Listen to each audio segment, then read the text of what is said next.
Mga balita, dire-diretso na, walang preno sa News Pambo.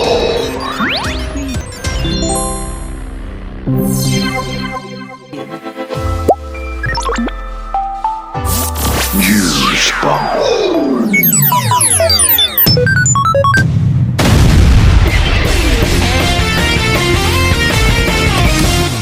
Weekend News.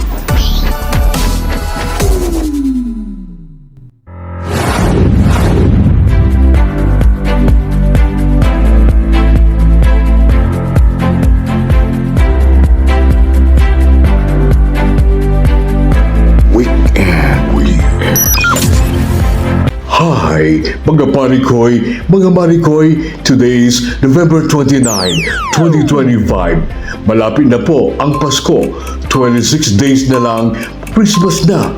Ito po ang inyong Weekend News, ang News Pa More. Radio Band Baguio po lamang na kumikilala sa kadakilaan ng lahing Pilipino. Narito po ang ating Weekend News. Chief Legal Counsel ni PBBM, Attorney Juan Ponce Enrile Sr. pumanaw na no to house arrest para kay dating Congressman Zaldi Co. Dating Bamban Mayor Alice Go nahatulan ng life sentence. Zero balance billing ng DOH, dagdag pondo ayon sa Senado. Multi-agencies caravan para sa mga OFW sa Thailand. Philippine Coast Guard nag-warning sa dalawang Chinese vessels. NAIA Terminal naghahanda na para sa pagdagsa ng mga papauwi sa Pasko. Bulkang Taal nagbabadya na naman na muling pagsabog. At ngayon sa ating mga detalye. Naglugsa ang buong Pilipinas sa pagpanaw ni Atty. Juan Ponce Enrile Sr. nitong November 13, 2025 sa edad na 103 years old. Sa kasaysayan ng Pilipinas, si Atty. Juan Ponce Enrile ay ninilbihan mula kay dating Pangulong Marcos Sr. at mula sa mga naging Pangulo, Cory Aquino, Fidel Ramos, Joseph Estrada, Gloria Macapagal Arroyo, Noynoy Aquino, Rodrigo Duterte at ngayon kay PBBM. Inilibing si JPE sa libingan ng mga bayani. Mga balita, dire-diretso na to house arrest para kay dating Congressman Zaldi Co. Tutol si Congressman Toby Chanco ng 1st District ng Antipolo. No to house arrest, no bail para kay dating Congressman Zaldi Co. ng Ako Bicol Party List. Ayon sa kongresista, no bail sa kaso ng malversation at graft and corruption charges. Kaya hindi dapat paboran ang dating kongresista. Sa ating Weekend News, sa issue ng Philippine Offshore Gaming Operations o POGO, sa nakarang taon, tinanggalan ng lisensya ang lahat ng mga POGO operators sa bansa. Isa si dating Mayor Alice Go ng Bamban Tarlac. Nakasuwa ng qualified human trafficking mula sa kanyang nasasakupang bayan at ang kanyang mga kasama na nahatulan din. Si dating Mayor Alice Go ay nahatulan ng life sentence o 25 years na pagkakulong.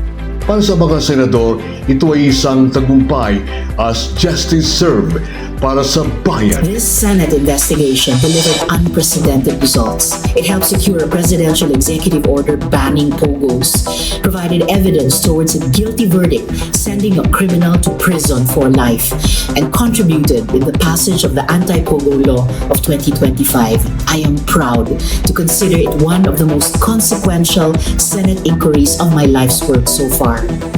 At inaasahan natin na hindi na gagaya yung ibang mga sindikato kung ganito kabilis yung hustisya pagdating dito sa issue ng mga POGO.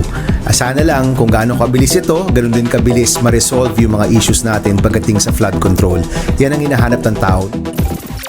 Weekend News. Muling nagpanungkala sa Senado ng karagdagang pondo para sa Department of Health o DOH sa programang Zero Balance Billing kakailanganin ang pondo para sa mga gamot, laboratories at mga kakailanganin ng mga gamit sa mga hospital ng DOH. Maaring makinabang dito ang may 2 milyong pasyente. Mga balita, dire-diretso na walang preno.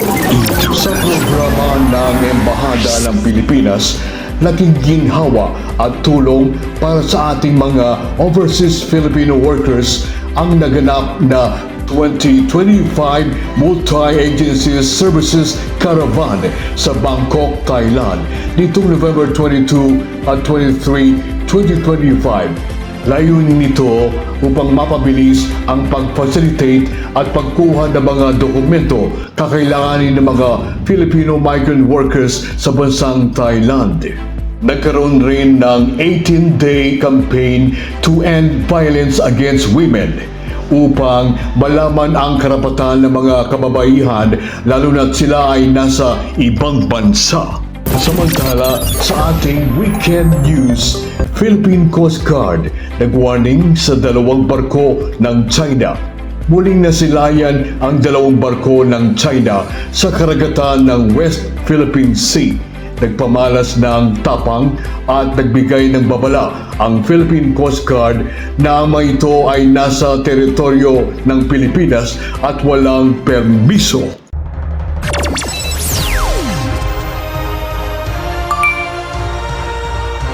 Sa News Pabor, bilang na ang araw ng Kapaskuhan at naghahanda na ang NAIA Terminal sa pagdagsa ng marami sa ating mga kababayan na uuwi sa panahon ng Christmas season. Ganon din, naglagay na ng biometric e-gates upang maging mabilis ang paglabas-pasok ng mga pasahero sa nasabing paliparan. Sa ating weekend news sa balitang lokal, Bulkang Taal nagbabadya ng muling pagsabog. Muling nagpamalas ng aktibidad ang Bulkang Taal sa Batangas.